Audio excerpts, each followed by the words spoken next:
All right, let's jump right in. Welcome to today's explainer, where we're going to break down a narrative that honestly seems deceptively simple at first glance. But man, does it pack a massive emotional punch. We're looking at a story called The Boy and His Brave Dog. Now, on the surface, this might just seem like a quick, cute tale about a kid and his pet. But as we unpack the text together today, you're going to see it's actually this brilliant, super focused look at loyalty, trust, and how quiet companionship can literally turn into real, undeniable bravery. I am so excited to guide you through this one.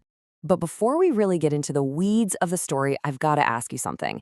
What does it actually take to be a true hero? Seriously, think about it.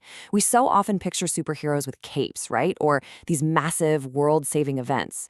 But the text we're analyzing today challenges that whole notion entirely. It asks us to scale way down, to look at the quiet, everyday companionship that turns into life-saving bravery when the chips are down. So keep that question right in the back of your mind as we analyze how this whole thing unfolds. Okay, kicking things off with Section 1, The Perfect Friendship. The author starts by perfectly capturing this idyllic little world our characters live in. Picture it, a gorgeous sunny morning at the park, a boy named Ethan and his golden dog Max. They're just playing fetch, Ethan throws, Max brings it right back. It establishes this beautiful, simple rhythm of mutual trust right out of the gate. And, Max's golden color here, it isn't just physical. It's totally hinting at the golden standard of loyalty he's about to show us. Which brings us to the turning point in Section 2, Lost in the Forest. Look at the sheer contrast the text sets up for us here. On one side, you have this sunny park, safe, familiar, carefree. But then they wander just a little bit too far and end up in this small, dense forest nearby. The text specifically notes that suddenly, all the trees look exactly the same. It's such a classic, effective storytelling trick, taking characters from a totally comfortable space and just dropping them into a disorienting maze. The psychological shift for Ethan goes from totally carefree to completely trapped in a matter of seconds. And that leads to this moment of just pure vulnerability. Max, I think we're lost. Ethan says this nervously, and you can really feel it. His logic, his sense of direction, it's all failed him. It's a heavy tipping point in the narrative because suddenly the boy is no longer in charge. So the question becomes, who steps up when the human doesn't know the way? Let's see how that plays out in Section 3, Max to the rescue. The author accelerates the tension just beautifully here. Let's trace it. First, they wander too far. Second, the sun starts to set, and Ethan's fear absolutely spikes, because darkness adds this terrifying ticking clock to their disorientation, right? But then, the major shift. Max catches a familiar scent. And finally, boom, they break through to the park entrance. We go from emotional panic straight back into sensory action. Now, the text is extremely precise about Max's actions here. He doesn't panic. Step 1, he stays close and barks softly, which offers this immediate emotional grounding for Ethan. Then he drops his nose. And remember, fun fact, a dog's sense of smell is up to 100,000 times more sensitive than ours.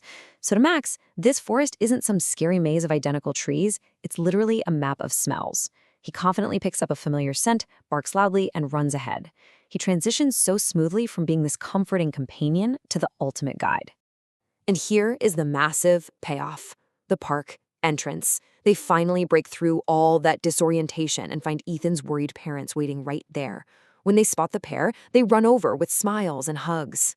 That heavy, suffocating tension of the setting sun, it completely dissolves into the warmth of a family reunion. And the absolute crucial point of all this is captured in Ethan's super proud declaration: Max is a hero. He doesn't just call him a good boy here, he fully recognizes the weight of what just happened. And from that day on, the whole neighborhood knew the story. This private, scary ordeal became a very public testament to this golden dog's incredible heart. Which leads us perfectly into Section 4, the meaning of true friendship. So the text wraps up by telling us that Ethan and Max remained inseparable.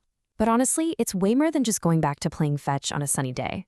They proved that loyalty genuinely overcomes fear. They took a terrifying, chaotic situation and transformed it into this permanent story of bravery.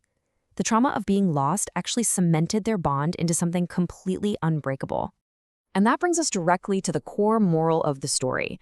A true friend is someone who stays by your side when you need them the absolute most. Max didn't run off when things got scary. He didn't mirror Ethan's panic. Instead, he stayed close, leaned into his own unique strengths and confidently led his best friend right out of the dark. As we wrap up today's explainer, I really want to leave you with this final thought. True friendship overcomes any challenge. Ethan and Max proved it out there in the woods. So ask yourself, who is the true friend standing by your side?